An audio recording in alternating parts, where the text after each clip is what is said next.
தமிழகத்தில் கோடை வெயில் வாட்டி வதைக்கும் நிலையில் மேற்கு வங்கம் முதல் மன்னார் வளைகுடா வரை நிலவும் காற்றழுத்த தாழ்வு பாதை காரணமாக அடுத்த சில நாட்களுக்கு மழைக்கு வாய்ப்புள்ளது.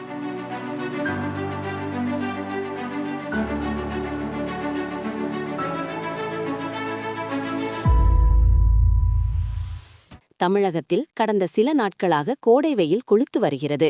இதனால் வேலூர், கரூர், மதுரை உள்ளிட்ட இடங்களில் 100 டிகிரி தாண்டி வெயில் வாட்டி வதைத்து வருகிறது. இதனால் பொதுமக்கள் காலை 9 மணி முதல் மாலை 4 மணி வரை பகல் வெயிலில் செல்வதை முற்றிலுமாக தவிர்த்து வருகின்றனர். வெயில் அதிகமாக இருப்பதால் நீர்சத்து குறையாதவாறு அதிக தண்ணீர் குடிக்க வேண்டும் என சுகாதாரத்துறை அறிவுறுத்தியுள்ளது. இந்நிலையில் தமிழகத்தில் மழை குறித்து வானிலை மையம் முக்கிய அப்டேட் ஒன்றை கொடுத்துள்ளது. அதாவது சுமார் 0.9 கிலோமீட்டர் உயரத்தில் மேற்கு வங்கம் முதல் மன்னார் வளைகுடா வரை ஒடிசா மற்றும் அதனை ஒட்டிய பகுதிகள், தெலங்கானா, ராயலசீமா, தமிழகம் வழியாக ஒரு காற்றழுத்த தாழ்வு பாதை ட்ரூஃப் நிலவுகிறது. இதன் காரணமாக இன்று மற்றும் நாளை தென் தமிழகம், வடக்கு கடலோர தமிழகத்தில் ஓரிரு இடங்களிலும், புதுச்சேரி மற்றும் காரைக்கால் பகுதிகளிலும் இடி மின்னலுடன் கூடிய லேசானது முதல் மிதமான மழை பெய்யக்கூடும். வடக்கு உள் மாவட்டங்களில் வறண்ட வானிலை நிலவக்கூடும் என தெரிவித்துள்ளது. அதேபோல் ஏப்ரல் 9 மேற்கு தொடர்ச்சி மலை மாவட்டங்கள், தென் தமிழகம், வடக்கு கடலோர தமிழகத்தில் ஓரிரு இடங்களிலும், புதுச்சேரி மற்றும் காரைக்கால் பகுதிகளிலும் இடி மின்னலுடன் கூடிய லேசானது முதல் மிதமான மழை பெய்யக்கூடும். ஏனைய தமிழகத்தில் வறண்ட வானிலை நிலவக்கூடும். ஏப்ரல் 10 தமிழகம், புதுச்சேரி மற்றும் காரைக்கால் பகுதிகளில் ஓரிரு இடங்களில் லேசானது முதல் மிதமான மழை பெய்யக்கூடும் என கணிக்கப்பட்டுள்ளது.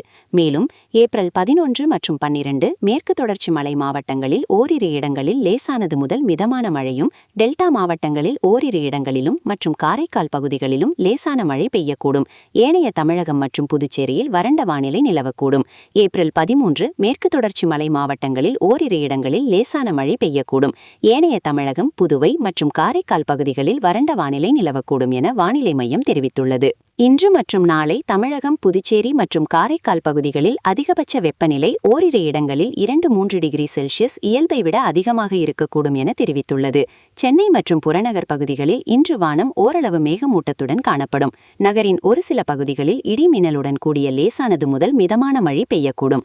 அதிகபட்ச வெப்பநிலை 35-36 டிகிரி செல்சியஸை ஒட்டியும், குறைந்தபட்ச வெப்பநிலை 26-27 டிகிரி செல்சியஸை ஒட்டியும் இருக்கக்கூடும்.